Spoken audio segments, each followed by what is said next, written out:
Au Bénin, les coopératives d'utilisation de matériel agricole CUMA attirent désormais l'attention bien au-delà des frontières. Une délégation de l'Association des groupements de producteurs d'ovins du Sénégal a effectué une mission d'immersion du 18 au 21 août 2025 pour s'inspirer et bâtir une synergie avec la jeunesse agricole béninoise. La mission a démarré par une présentation générale du modèle CUMA.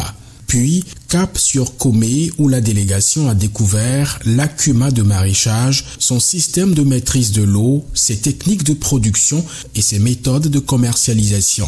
Une découverte riche en enseignements, comme l'explique ce membre de la délégation sénégalaise. Par rapport au CUMA du Sénégal, ça diffère. Parce que, au fait, il y a beaucoup de CUMA là-bas, mais il y a 5 CUMA, disons, au Sénégal, mais jusqu'à présent. Donc, nous sommes 10, disons, 10 CUMA, mais au fait, ces types de maraîchage n'ont pas là-bas. Parce que, jusqu'à présent, beaucoup parmi eux n'ont pas la possibilité d'avoir des forages comme ce type de forage, les électricités, les solaires là. Jusqu'à présent, il n'y en a pas là-bas pour pouvoir faire ce type de choses comme ça là. Le lendemain, c'est à Dogbo que la délégation a posé ses valises.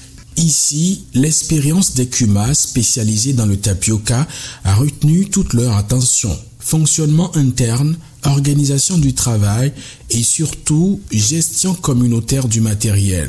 Un modèle qui suscite l'admiration des visiteurs. La transformation, c'est impeccable, vraiment. On a goûté, mais ça, c'est un nouveau pour nous. On ne le connaît pas, mais on souhaiterait l'avoir au Sénégal, puisqu'on a appris beaucoup de choses aujourd'hui. Après cette visite, ce qui nous impressionne le plus, c'est le travail dur des femmes.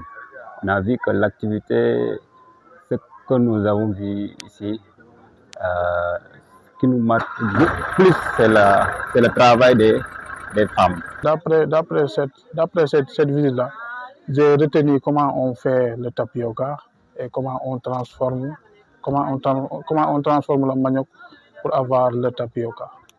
Troisième étape, Toviclin avec la transformation de l'arachide, puis Lalo où les producteurs de soja ont montré leur savoir-faire. Des réalités qui inspirent les producteurs sénégalais.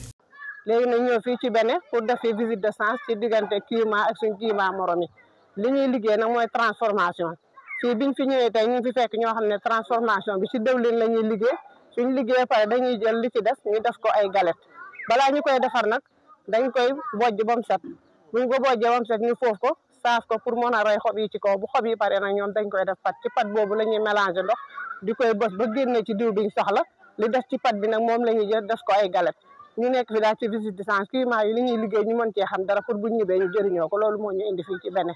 La mission a pris fin à Boïcan par une réunion tripartite entre les collèges de jeunes de la FUPRO Bénin, l'UNCUMA et l'Agroprov.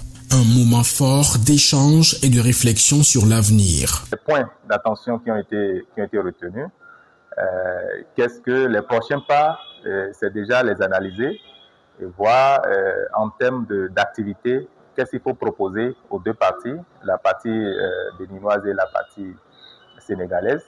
Mais c'est également la mise en place déjà d'une plateforme qui pourra réunir tous ces acteurs-là qui se sont rencontrés aujourd'hui.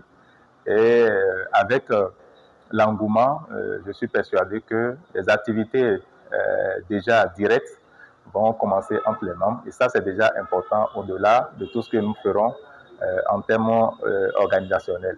Le coordonnateur de l'UNCUMA au Bénin revient sur les objectifs et les perspectives de cette collaboration. Donc la mission a permis aux Sénégalais de découvrir le fonctionnement du réseau CUMA au Bénin et également de mener une synergie autour de la jeunesse qui aspire à la production agricole.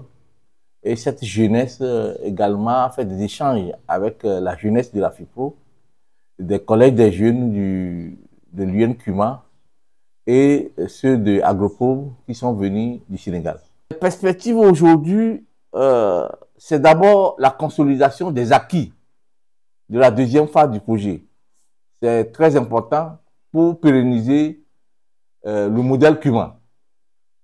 Il faut continuer par renforcer aussi les structures faîtières.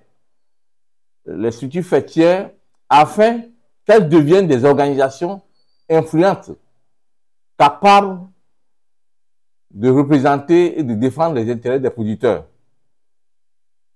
Il faut également poursuivre l'animation des collèges des jeunes pour garantir la relève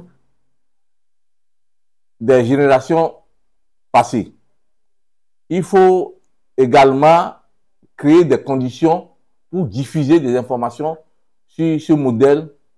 Et enfin, il faut promouvoir ce modèle en Afrique de l'Ouest à travers les échanges sud-sud et une coopération renforcée entre pays. 4 jours d'immersion, de découverte et de partage qui ouvrent la voie à une coopération renforcée entre producteurs béninois et sénégalais avec la jeunesse comme véritable levier de développement agricole.